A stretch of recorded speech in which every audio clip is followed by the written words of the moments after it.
আউযু বিল্লাহি মিনাশ শাইতানির রাজিম বিসমিল্লাহির রহমানির রহিম।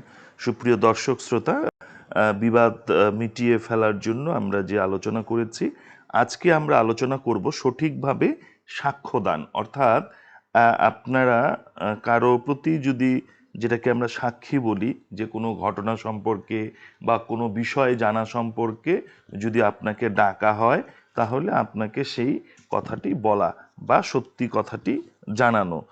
সেই ব্যাপারে আল্লাহ তাআলা কোরআনে বিভিন্ন সূরায় বিভিন্ন আয়াতে কিন্তু এই সাক্ষ্য প্রদানের ক্ষেত্রে নানাভাবে সতর্ক করেছেন এবং নির্দেশনা দিয়েছেন যে সঠিক সাক্ষ্য দেওয়া মুমিন ব্যক্তির একটি গুণের কথা কিন্তু বলা হয়েছে।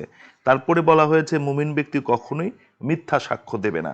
আল্লাহ সাক্ষ্য গোপন করতে নিষেধ করেছেন এবং আরেকটি বিষয় উনি বলেছেন যে এই সাক্ষ্য দিতে গিয়ে যদি নিজের বিপক্ষে গেলেও, অর্থাৎ যদি নিজের পিতা মাতা আত্মীয় স্বজনের বিরুদ্ধেও যদি যায়, তাহলে আপনাকে সেই সাক্ষীটি আপনাকে দিতে হবে। এবং যে আরেকটি খুবই গুরুত্বপূর্ণ বিষয়, সেটি হলো যে কখনোই আপনাকে অস্বীকার করা যাবে না। আপনাকে যদি সাক্ষ্য দিতে ডাকে, তাহলে আপনাকে অস্বীকার করা যাবে না, আপনি সেই সাক্ষ্যটি দিয়ে আসবেন।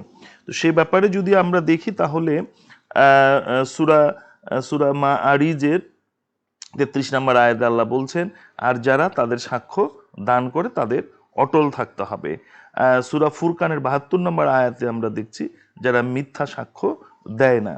এবং বাকারার ২৮৩ নম্বর আয়াত যদি আমরা দেখি, সেখানে আল্লাহ তাআলা বলছেন, আর তোমরা সাক্ষ্য গোপন করো না, যে গোপন করবে তার অন্তর পাপী হয়ে যাবে।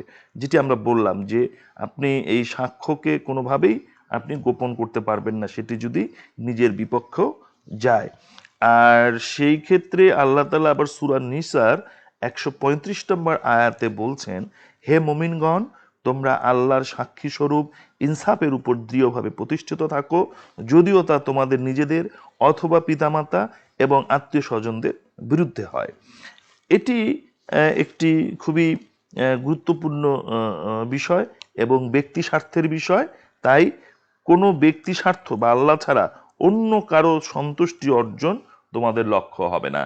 এই বিষয়টি আমাদের প্রত্যেককেই মনে রাখতে হবে যে আমরা শুধু আল্লাহর সন্তুষ্টির জন্য আমরা সকল কিছু সাক্ষ্য প্রদান করব। আর একটি বিষয়, সূরা বাকারার ২৮২ নম্বর আয়াত যদি আমরা দেখি, সেখানে আল্লাহ তাআলা কিন্তু বলছেন, আর যখন সাক্ষীদেরকে ডাকা হয় তখন তারা যেন অস্বীকার না করে।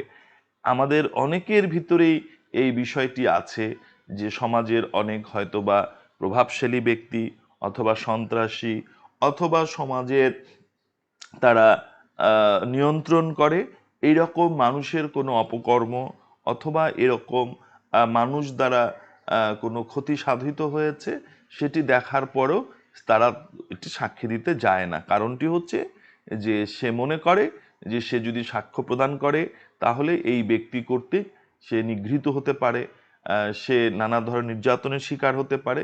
এই চিন্তা করে আমরা অনেকেই কিন্তু এই সাক্ষ্য থেকে অস্বীকার করি, আমরা দিতে চাই না। কিন্তু আমরা যদি মুমিন হই এবং আল্লাহ তাআলা আমাদেরকে যে নির্দেশনা দিয়েছেন সাক্ষী দেওয়ার ব্যাপারে, সেই ক্ষেত্রে আমাদেরকে অবশ্যই এই সাক্ষীর জন্য যদি ডাকা হয়, তাহলে আমরা যেন অস্বীকার না করি, আমরা যেন সাক্ষীটি দিয়ে আসি।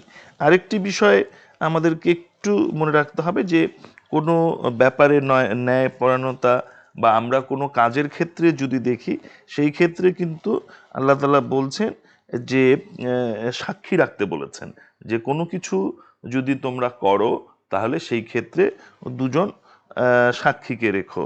এটি আল্লাহর বিধান